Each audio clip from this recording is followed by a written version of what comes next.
Assalamualaikum warahmatullahi wabarakatuh. Jamaah Masjid Darul Hijrah yang dirahmati Allah, saat lagi kita akan mendengarkan tausiah yang akan disampaikan oleh Ustazah Bunda Utami STHI MPD. Selamat mengikuti. Assalamualaikum warahmatullahi wabarakatuh. Alhamdulillahilladzi khalaqal mauta wal hayata liyabluwakum ayyukum ahsanu amala. Allahumma shalli ala sayyidina Muhammad wa ala alihi wa sahbihi wa barik wasallam. Amma ba'du.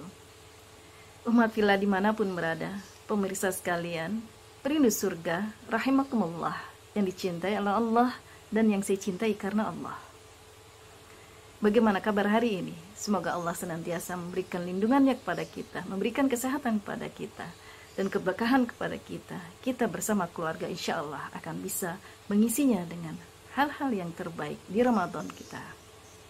Pemirsa, suatu ketika Rasulullah SAW mendapat kunjungan dari rombongan orang Arab Badui.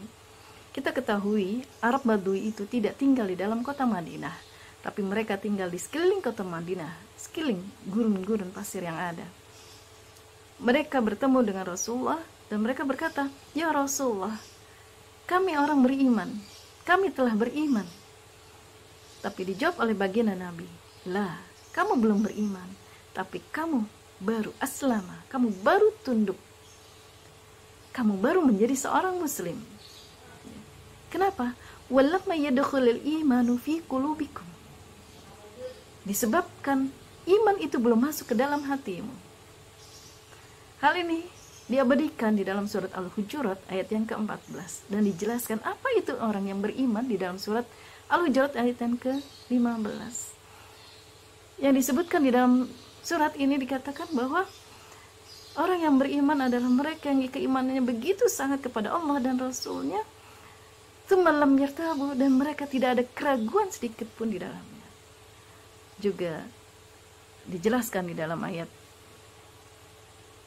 kedua dari surat Al-Anfal, a'udzubillahi minasyaitonirrajim, innamal mu'minuna alladzina idza dzukirallahu wajilat qulubuhum wa idza tuliyat 'alaihim ayatuhu zadatuhum imanan wa 'ala rabbihim yatawakkalun. Sesungguhnya orang-orang beriman ialah mereka yang bila disebut nama Allah gemetarlah hati mereka, dan apabila dibacakan ayat-ayat Allah bertambahlah iman mereka. Karena ayat-ayat tersebut dan hanya kepada Rabb mereka lah mereka bertawakal pada Allah. Ada ciri khas orang-orang yang beriman di sini dari dua ayat tadi. Yang pertama adalah orang yang beriman memiliki keimanan yang kuat. Tidak ada keraguan sedikit pun di dalam iman mereka, menghujam di dalam hati mereka. Dan ketika disebutkan asma Allah, gemetarlah hati mereka. Dan yang ketiga, saat dibacakan ayat-ayat Al-Quran, bertambahlah iman mereka. Dalam aplikasi kehidupan kita, bertambahnya iman seorang hamba itu bisa yazid, bisa yankus. Iman itu bisa yazid dan bisa yankus. Yazid manakala dia bisa melaksanakan amal-amal soleh. Amal soleh dalam kondisi, dalam dimensi yang luas, tidak hanya dalam ibadah mahdhah, tapi juga ibadah keseharian.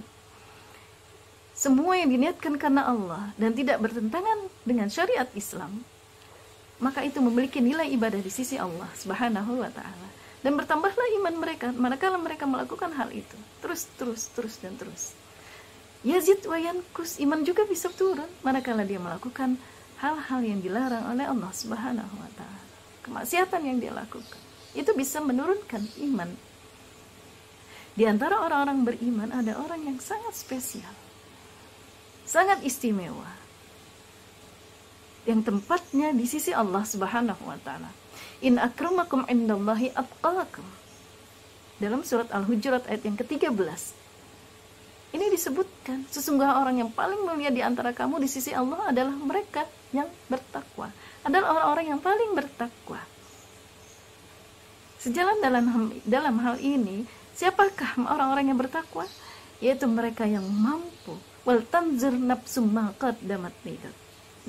Ciri khasnya adalah mereka yang senantiasa memperhatikan apa yang dia lakukan untuk hari kehidupan, hari akhirat. Ini ciri khasnya. Sejalan dalam hal ini hadis Rasulullah SAW, al-kaisu man dana nafsah wa amila lima ba'dal maut. Orang yang cerdas, al-kaisu, adalah mereka yang senantiasa memperhatikan hari sesudah kematiannya. Mereka mencari bekal untuk hari setelah kematiannya. Orang-orang yang fokus hidupnya adalah untuk akhirat, maka dia senantiasa merasa diawasi oleh Allah Subhanahu wa taala. Kehidupannya selalu dipenuhi dengan kehati-hatian.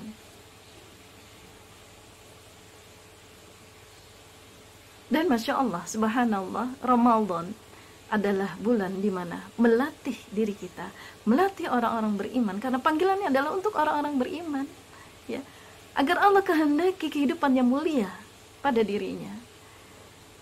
Ya ayyuhalladzina amanu kutiba alaikumusiyam kama kutiba alal ladzina min qablikum la'allakum tattaqun. Melatih diri kita, mentransformasi diri kita, melakukan hijrah dari hal-hal yang belum terbiasa kita lakukan, kebaikan-kebaikan yang belum terbiasa kita lakukan, kita coba lakukan, kita coba dawamkan, kita coba aktualisasikan selama 30 hari penuh, 29 atau 30 hari penuh. Dan itu akan menjadi sebuah habit di dalam diri kita, kebiasaan yang baik di dalam diri kita. Maka inilah yang dikehendaki Allah. Orang-orang beriman keluar menjadi hamba-hamba Allah yang bertakwa. La'allakum tattaqun. Sebagaimana yang tadi disebutkan, inna akramakum indallahi atqakum. Sesungguhnya orang yang paling baik di sisi Allah adalah mereka yang bertakwa. Semoga Ramadan tahun ini bisa kita isi dengan amal-amal soleh yang terus meningkat dan menjadikan kita hamba-hamba Allah yang bertakwa. Kita senantiasa bersemangat di dalam kehidupan ini. Wabillahi taufiq wal hidayah. Wassalamualaikum warahmatullahi wabarakatuh.